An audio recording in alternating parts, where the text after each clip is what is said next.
For the ordinary people of the Arab world, especially the population, the huge young population of the region, the Arab Spring, as it's come to be known, is simply the most significant reform movement in the region in their lifetime. And what I want to do today, in the course of my talk, is pose the following question. How have events of the Arab Spring changed the strategic and security paradigm in the region? In the course of looking at that, I want to focus on four major powers in the region: the United States and Saudi Arabia, Iran, the anti-status quo power, and China, an increasingly important actor in the region. The first is the socio-economic security paradigm. The second is the role of external actors, in this case the United States and China.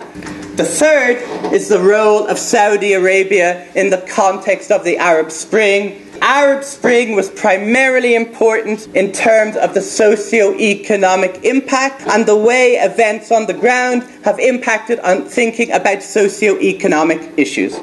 Now, the first point I would make is that the GCC countries, the 6 members of the GCC, benefited from the rising price of oil that was a consequence of the turmoil in Bahrain and Tunisia and Egypt and Libya. But having said that, the Arab Spring highlighted 5 issues that are going to have significant strategic consequences in the medium to long term. Historically, the higher the oil price, the more stable the region was. But for the first time, you have a high oil price and increased instability. Point 2, spending to buy loyalty in the Gulf Cooperation Council countries. The third issue I think that the Arab Spring has taught us is that poverty is not alone sufficient to explain regime collapse.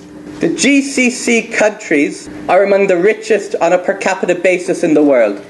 China supported the March of 2011 Security Council resolution on Libya, Resolution 1973.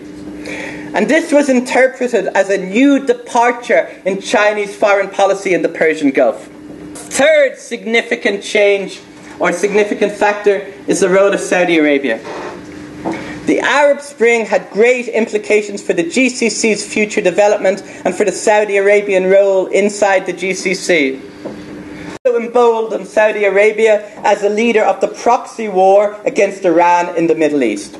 In conclusion, as I call it here, the Arab Spring has resulted in a not-so-new regional reality. There is no real change to the regional strategic balance of power, but there are a few potential possibilities that are consequences of events in the last year. The first is Saudi Arabia has achieved a significant success in preventing regime change in Bahrain. That the 2 dominant powers in the GCC are Saudi Arabia and Qatar. Qataris are deeply tied up with Iran. Iran thrives on instability in the region. If you look at China, it has little interest in playing the role of strategic balancer in the region. On a strategic level, China views the United States as its most important ally in the Gulf. Not Saudi Arabia, not Qatar, not Iran. So I would argue in conclusion that the Arab Spring has not yet altered the region's strategic balance of power. Thank you very much. My paper today is entitled Contesting the Arab Spring, Tribal Order and Revolution in Yemen.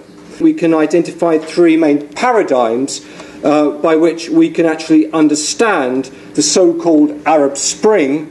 And these 3 paradigms of change are as follows. First of all, regime stability through repression, which I refer to as the Tiananmen model. The second paradigm we can look at in terms of the wider change in the Arab world is the so-called Turkish model.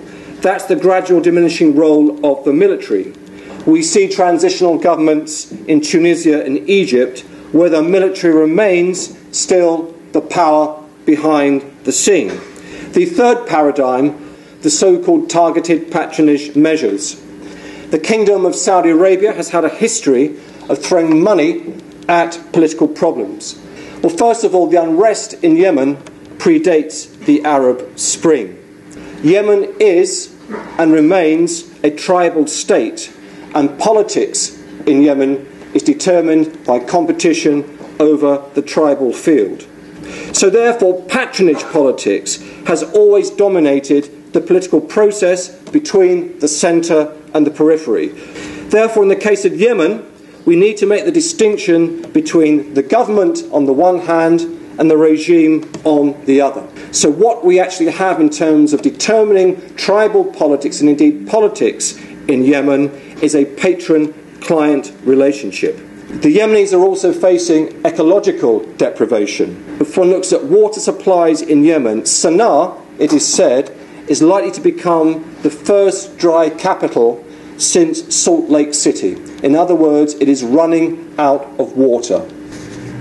Now, Sean Joyce, who was head of national security at the FBI, said, and I quote, "In my opinion, Al-Qaeda in the Arabian Peninsula is a more imminent threat, is a greater threat than the core Al-Qaeda." I think there are four main elements that mark out Al-Qaeda in the Arabian Peninsula. The first is that its ambition remains global in terms of its targets, and it is technically creative.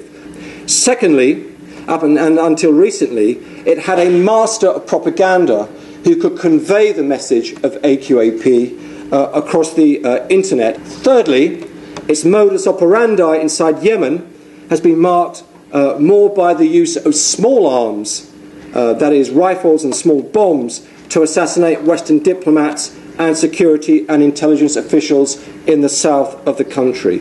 And more importantly, we now have evidence to suggest that in order to shore up their position in Yemen, that members of Al-Qaeda have been trying to marry in to the various tribes in the south of the country.